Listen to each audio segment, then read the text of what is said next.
Вот такое замечательное тофу у нас получилось.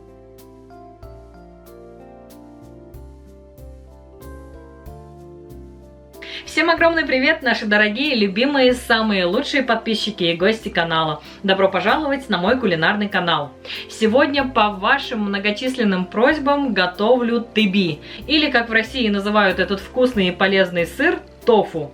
Из полкилограмма соевых бобов мы получаем более 1 килограмма 100 грамм тофу. Получается очень выгодно. Дорогие друзья, к вам огромная просьба оставить любой комментарий внизу под этим видео, либо смайлик, либо хотя бы один цветочек. Для вас не сложно, для нас это очень приятно. Для нас это является самой лучшей наградой. А также, кто еще не знаком с нами близко, переходите обязательно на наш семейный канал и на наш мукбанг канал, на котором мы пробуем все наши кулинарные шедевры. Подсказку вы найдете вот здесь вверху, либо внизу в описании под видео будут все ссылочки. Переходите, подписывайтесь, будем рады каждому из вас. Ну а сейчас оставайтесь со мной, я вам подробно расскажу, как приготовить очень дешево и вкусно тыби в домашних условиях. Мы начинаем.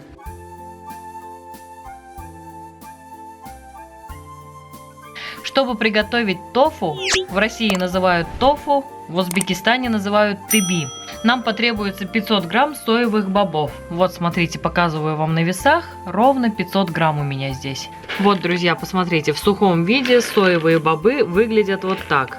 Светлые маленькие горошинки, немного продолговатые. Похожи чем-то на горох, но не совсем, да? Вот посмотрите. Вот так выглядят соевые бобы. Приобрести их можно на вьетнамском рынке. Тайские, вьетнамские, китайские продукты, где продают, корейские в том числе. Вот там же можно купить соевые бобы. Готовлю тофу я уже не первый раз. С 500 грамм соевых бобов у нас получится более 1 килограмма тофу. Для начала нам необходимо с вечера на ночь хорошо промыть бобы. Примерно 4-5 раз с холодной водой я промою хорошенько бобы. А предварительно их, конечно же, необходимо почистить, чтобы вот такие вот плохенькие бобы у нас не встречались. И ни в коем случае, чтобы не встречались камни.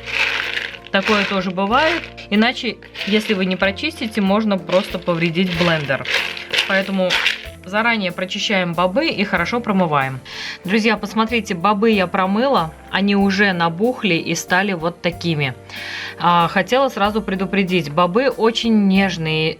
Бобы имеют очень нежную шкурку. Она прям начинает отходить от бобов после первой воды. Как только мы вот первый раз промыли бобы, сразу начинает отходить вот так шкурка и уплывает. Но вместе со шкуркой иногда уплывают и бобы. Поэтому будьте осторожны, нам лишние потери совершенно ни к чему. Значит, 4 раза я промыла бобы обычной холодной водой, а затем залила большим количеством фильтрованной воды. Вот в таком виде бобы оставляю на ночь. Они должны будут набухнуть, и завтра мы из них будем готовить с вами соевое молоко, а уже из молока будем готовить тофу. Завтра включу камеру и покажу, что делать дальше. Итак, друзья, всем доброе утро. Прошло у нас 12 часов с момента замачивания бобов. Образовалась здесь на поверхности вот такая пенка, и бобы стали, посмотрите, какие. Все, теперь нам необходимо слить эту воду и взвесить бобы. Итак, устанавливаем весы, ставим чашку и обнуляем тару. И взвешиваем бобы. Кило 153. Вот примерно столько же тофу у нас и должно с вами получиться. Дальше делаем следующее. Итак, бобы необходимо поделить на 3 части. В моем случае я делю на 3 части бобы. Это примерно по 380 грамм. Если у вас блендер небольшой, обычный домашний, то необходимо будет бобы поделить на 5 частей. Смотрите по своему блендеру. Я для того, чтобы готовить тыби или тофу, купила специально стационарный блендер. Сейчас покажу. Вот так выглядит блендер. Посмотрите, он огромный, чаша вместительная 2 литра. Максимально 2 литра вот здесь написано. Вот такая чаша, блендер. И здесь у меня есть программа Soya Milk. Вот на этой программе я и готовлю соевое молоко. Значит, смотрите, в чашу блендера отправляю треть бобов. И наливаю 1,5 литра воды. Опять же, если у вас небольшой блендер, то наливайте по пол-литра воды. Закрываю чашу блендера, и миксер сразу включается. Дальше выбираю программу Soya Milk.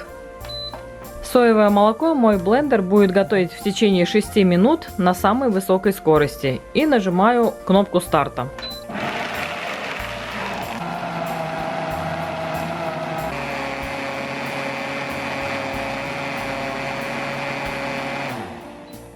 Все, друзья, прошло ровно 6 минут, и блендер подал звуковой сигнал, что молоко готово. Все, таймер обнулился. Открываем крышку и посмотрите, какое получилось у меня молоко. Далее берем чашку и в эту чашку молоко переливаем. Вот такое количество молока, это получается 1/3 часть. Дальше делаю следующее. В чашу блендера отправляю литр воды. Частями. Сначала пол-литра и вот так, перемешивая, ополаскиваю чашу блендера от вот этих остатков молока. Это все нам пригодится, это все для тофу нужно. Еще одна часть воды. Ополаскиваем хорошенько, чтобы с краев все остатки молока тоже собрать. Ну и еще это делается для того, чтобы легче было процеживать молоко. При помощи вот такой лопатки с крышки тоже все собираем. Это все нам нужно. Все, в принципе, когда я делаю обычно дома, на этом этапе я загружаю вторую партию бобов и ставлю блендер опять на режим Soya Milk, соевое молоко. В течение 6 минут блендер мне перемалывает вторую партию, а в это время я отжимаю, процеживаю вот это вот молоко. Но сейчас, чтобы у нас с вами не было шумно на кухне, я пока чашу блендера отставлю в сторону. И теперь вот это молоко с водой, которое мы сейчас залили, хорошо вот так перемешиваю. Далее беру огромную чашку, кастрюлю. Лучше, если это будет не алюминиевая кастрюля, как в моем случае. Но у меня это нижняя часть от мантышницы. Она в моем доме оказалась самой большой среди кастрюль. Поэтому я ее использую для того, чтобы приготовить тофу. Делаю вот такую конструкцию. Ставлю вот так доршлаг. Сверху на доршлаг отправляю 4-слойную марлю. У меня уже все эти кусочки марли подготовлены заранее. Я уже неоднократно готовила. Вот смотрите. Марлю складывала сперва пополам, потом еще раз пополам. И таким образом у меня получилось 4 слоя марли. И то соевое молоко, которое у нас сейчас в тазу находится, вот сюда прям вот так заливаю. Оно начинает сразу вытекать снизу. То есть заливаю до тех пор, пока вот здесь сверху не закончится место. Дальше смотрите, что делаю. Уже молоко побежало в кастрюлю. Слышите? Дальше вот так собираю 4 конца марли. Вот эти вот дырочки тоже обязательно закрываю. Собираю себе в ладошку. И вот смотрите, какой клубочек, да, у меня остался. И уже молоко готовое внизу. Теперь вот эту вот часть зажимаю хорошо и вот так прокручиваю, потому что по опыту скажу, если вы так не сделаете, то потом, когда вы будете применять силу, у вас может просто окара это жмых, который остается, да, после отжатия, просто выскочить с такой силой и замызгать вам всю кухню может. Поэтому вот эти вот дырочки обязательно зажимаем, вот здесь прокручиваем, чтобы уже отсюда ничего у нас никуда с вами не вытекло. То есть получается полный вот этот дуршлаг я наливала соевого молока. И посмотрите, сколько у нас с вами получилось жмыха. Посмотрите, вот. Это настолько вообще удобно и экономично иметь такой блендер. Он перемалывает бобы до состояния пюре. То есть даже когда вот эту окару мы потом откроем с вами, вы увидите, что окара вся перемолота просто вот ни малейшей крупинки нет. Все в состоянии пюре. Далее беру чашку. Беру чашку небольшую, потому что на самом деле окары, жмыха у меня отходов будет очень мало. И разворачиваю марлю. Посмотрите, какая получается окара. Очень сухая. Ну, тут совершенно уже больше нечего выжимать. Опять же, это у меня так делает стационарный блендер. Если блендер обычный, то, скорее всего, окару придется второй раз тоже еще добавить 500 мл воды фильтрованный и второй раз еще раз пропустить через блендер. Все, друзья, таким способом процеживаем полностью все молоко и повторяем процедуру. Для второй и третьей партии бобов у меня отдельные марлечки. Объясню сейчас для чего. Вот они, видите, 2 кусочка еще. Это для того, чтобы, смотрите, марля сейчас у меня уже забита окарой. То есть я в любом случае второй раз вот эту вот первую партию бобов отожму. Но следующую партию бобов я буду отжимать через новую марлю. Вернее, через чистую марлю, потому что мне нужна марля, которая не забита окарой. Эта окара потом под струей воды очень легко смывается, но сейчас у меня нет времени этим заниматься. Я это сделаю в конце, когда уже все будет у меня молоко отжато. Вот такое количество молока у нас получилось из трети наших бобов. 1/3 часть бобов. Здесь получается 2,5 литра молока. Пока в сторону. Вот такое количество окары, это с 1/3 получилось. Сейчас таким способом проделаю ту же самую процедуру со 2-й и 3-й партией бобов. Ну а затем покажу, что делать дальше. Смотрите, вот это вот окара, ее ни в коем случае не выкидываем, потому что здесь огромное количество белка, что очень важно для вегетарианцев. Из этой окары я готовлю котлеты. Сейчас расскажу. Сюда добавляете головку лука, по вкусу чеснока 3-4 зубчика, растительное масло и специи. Я обычно добавляю зиру, кориандр, черный перец, соль, формирую котлеты и аккуратно жарю. Котлеты очень-очень рассыпчатые получаются, но когда вы их сформируете вот так вот в клубочек, да, они соберутся. Аккуратно положите на сковороду с маслом, вот, пожарите. Переворачивать нужно аккуратно. Котлеты получаются на любителя, сразу скажу. Похожи они на обжаренный лук. А также я пробовала окару добавлять в обычные котлеты вместо хлеба. Тоже получается. Все, друзья, у меня здесь осталось еще 2/3 части бобов. То же самое я сейчас еще сделаю дважды, затем покажу, что делать дальше. Все, друзья, посмотрите, в итоге получилась полная кастрюля молока. Здесь у меня в общей сложности 8 литров. Теперь отправляю эту кастрюлю на газ, на максимальный огонь, на самую большую конфорку. Максимальный огонь зажигаем и беру вот такую прорезиненную ложку. Теперь наша задача довести молоко до кипения, но постоянно нам его необходимо вот так помешивать для того, чтобы молоко не пригорело, не прилипло ко дну. Оно очень быстро прилипает и пригорает, поэтому нам необходимо этого не допустить. Вот так перемешивая, довожу молоко до кипения. Процесс этот не быстрый, будет закипать в течение, наверное, 15-20 минут, а то и дольше. Можно привлечь к этому несложному делу домочадцев. Вот, а тем временем мы с вами сейчас пойдем подготовим уксусный раствор для сквашивания молока и весь остальной инвентарь сейчас покажу вам и все подробно расскажу. Итак, друзья, пока у меня дети перемешивают молоко, оно еще далеко до закипания, мы подготовим уксусный раствор. Здесь у меня ровно 1 литр воды. На литр воды я беру 2 чайные ложки 70% уксуса. 1 и 2. А также 1 чайную ложку крупной соли. И все хорошо перемешиваю до полного растворения соли. Все, раствор готов, пока его убираю в сторону. Дальше у меня вот такая коробка из-под мороженого. Она как раз по форме подходит именно для тыби, для тофу. Дырочки сделали абы как, лишь бы были. И теперь в эту формочку беру марлю, складываю пополам, то есть получается двойной слой марли. Вот так вот форму застилаю марлей. Все, друзья, ждем, когда закипит молоко, будем сквашивать, и потом все, что у нас сквасится, будем заливать в эту формочку. Вот, друзья, смотрите, уже пошел пар.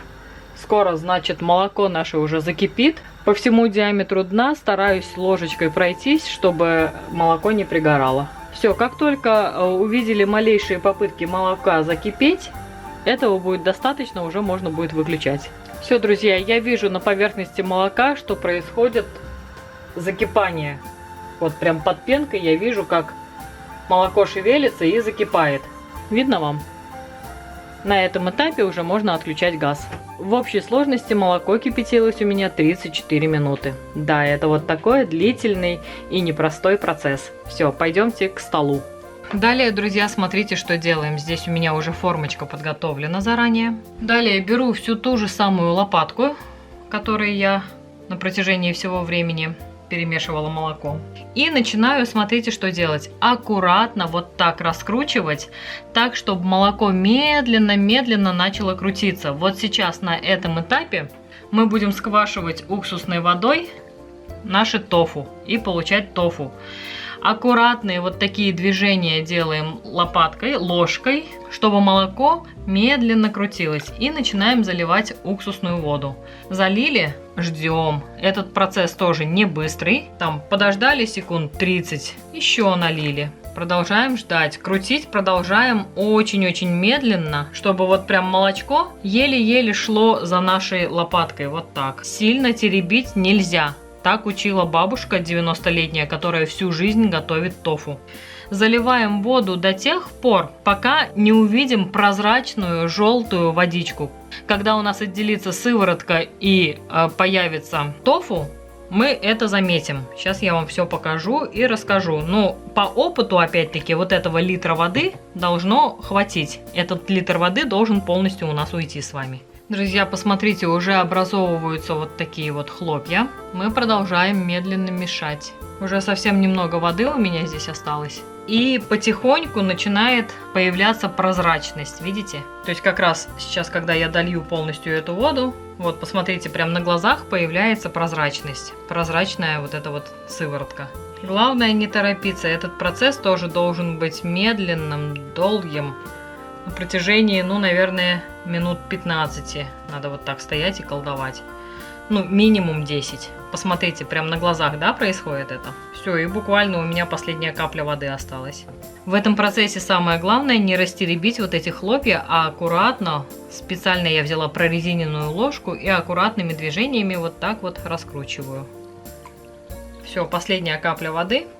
И, собственно, сейчас через пару минут уже можно будет разливать по формочкам. Формочки, опять-таки, смотрите сами. Это могут быть маленькие формочки из-под плавленного сыра. Это могут быть из-под мороженого покрупнее формочки. То есть у меня здесь, сейчас скажу скольки, 1250 миллилитров формочка. И вот она получится у меня полная. Сейчас увидите. Все, друзья, посмотрите, видите, прям прозрачная желтая сыворотка получилась. И вот такие вот хлопья. Вот эти хлопья и есть наши тофу. Все, друзья, готово. Дальше я делаю следующую конструкцию. Поскольку здесь очень много сыворотки, которая будет вытекать, обычно я это делаю в раковине, но сейчас я решила сделать такую конструкцию. Беру чашку, сверху устанавливаю дуршлаг, и сверху устанавливаю в дуршлаг, устанавливаю мою формочку, застеленную 2 слоями марли. Дальше беру кувшин и начинаю заливать. Приоритетно я стараюсь из кастрюли взять больше сыворотки, чтобы эта сыворотка сразу стекла у меня, а иначе потом сквозь тофу сыворотки будет сложнее уплыть. Вот так переливаю, значит, из этой кастрюли. Мне необходимо процедить полностью все тофу. Всю сыворотку, все тофу. Можно вот так слегка себе помочь рукой. И смотрите, когда у меня чашка наполнилась, я ее заменю. Видите, сколько сыворотки? Сыворотку выливаю, она нам не потребуется. Дальше у нас, посмотрите, уже в кастрюле больше хлопьев остается, да? И мы продолжаем работать. В принципе, можно взять, заливать в другую формочку. Но я точно знаю, что с полкилограмма бобов у меня получается полная вот такая коробочка, поэтому я немного подожду, когда стечет сыворотка, а затем процедуру продолжу. Друзья, посмотрите, полная коробочка у меня уже, но в кастрюле еще осталось. Вы можете взять следующую формочку и наполнять уже следующую форму. Но я повторюсь уже методом проб. Знаю точно, что у меня в эту коробочку поместится полностью все это тофу. Дальше крышку от мороженого я вот так вырезала. Сверху устанавливаю крышку. Мне сейчас необходимо установить груз. Буквально на пару минут, чтобы стекла сыворотка. И вот банки, наполненные водой, вот так вот устанавливаю. Посмотрите, видите, сыворотки сколько. И мой кусочек тофу начинает уменьшаться, как видите. Буквально пару минут и будем продолжать заполнять коробочку. Даже достаточно минутки. Убираю банки. Опять открываю коробочку. Разворачиваю марлю и продолжаю заполнять. Вот, друзья, посмотрите то, о чем я вам говорила. Полностью все тофу у меня получилось поместить в эту коробочку. Теперь при помощи лопатки все аккуратно разравниваю. Все, а дальше делаю все то же самое, что до этого делала, чтобы слить сыворотку.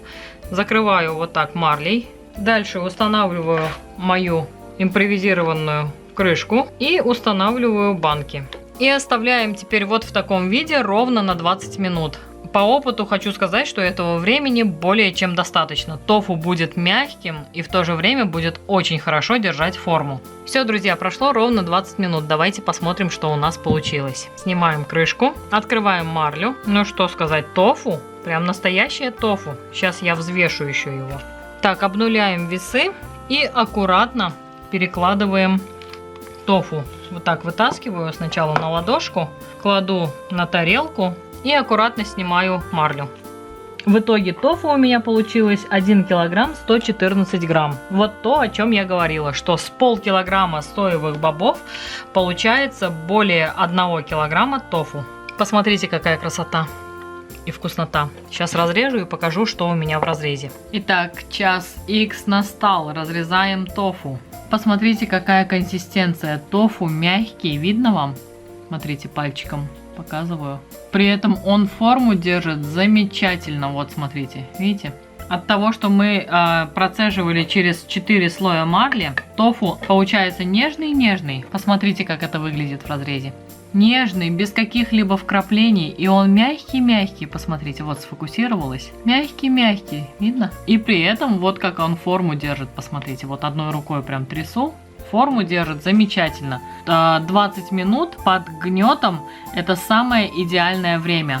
Пробовала меньше, пробовала больше. Получается либо жесткое, либо плохо держит форму. Вот такое количество тофу у меня получилось. И вот такое количество акары.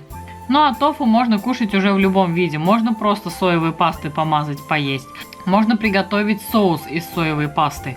Можно тофу пожарить. То есть вариаций употребления тофу огромное множество. Нам с Алексеем уже не терпится попробовать эту вкусняшку на нашем мукбанг канале, куда мы вас всех и приглашаем. Ссылка, как всегда, внизу в описании под этим видео. Ну а это видео, если вам понравилось, ставьте мне, пожалуйста, пальчики вверх, подписывайтесь на канал, пишите комментарии. Нам очень приятно с вами общаться, и это мотивирует снимать для вас еще больше вкусных и интересных рецептов. Огромное всем спасибо за лайки, за комментарии, за пожелания, а также всем спасибо за просмотр. Всем пока-пока, приходите еще, увидимся снова.